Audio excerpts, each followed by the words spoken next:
Ma'am, next week po, December na, ilang tulog na lang, sabi nga nila ay Pasko na. Pero ma'am, may sinasabi po si DTI Sec Roque na kasya na raw ang 500 pesos para makapaghanda sa Noche Buena. At ang sabi po niya, and I quote, kung tutuusin, 500, makakabili na kayo ng ham. Makakagawa ka ng macaroni salad. Makakagawa ka rin ng spaghetti. Depende rin po yan kung ilan yung kakainin. Hindi naman siguro pwedeng pagsabay-sabayin. Pwede isa. Pwede ham siguro. Meron namang murang ham.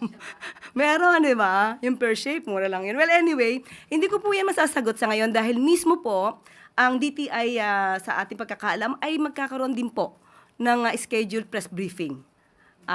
Ngayon, kung hindi ako nagkakamali, 1 o'clock. So, doon mas maganda po na mas maliwanag po niya kung ano po at paano niya makukompute yung pagbibili ng ham sa halagang 500 pesos. Baka dalawa nga po mabili sa ganun.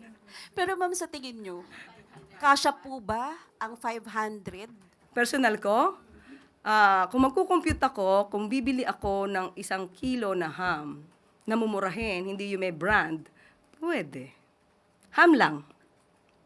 Wala po si spaghetti. Depende kasi. Depende yan eh. Kung anong bibilin mo. Ano ba ang balak mo? Kasi di ba may nabibili naman na nakapack na yung pang chop suey. Mura lang yun.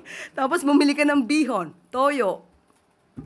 Pero ma'am, tama po ba na dapat pagkasya yun yung 500, lalo na po ngayon na nakaranas po ang bansa ng kalamidad?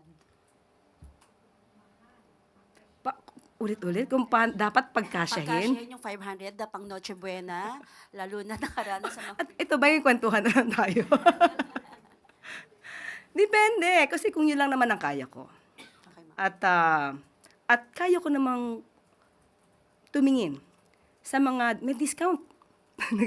May mga grocery stores na may discount. Pag malapit na yung, let's say, 3 months na dapat mabenta na ito lahat, depende po yan si diskarte. But still, sabi ko, hindi po ako sasagot in behalf of DTI dahil magkakaroon po sila ng kanilang press briefing. Thank you po, ma'am.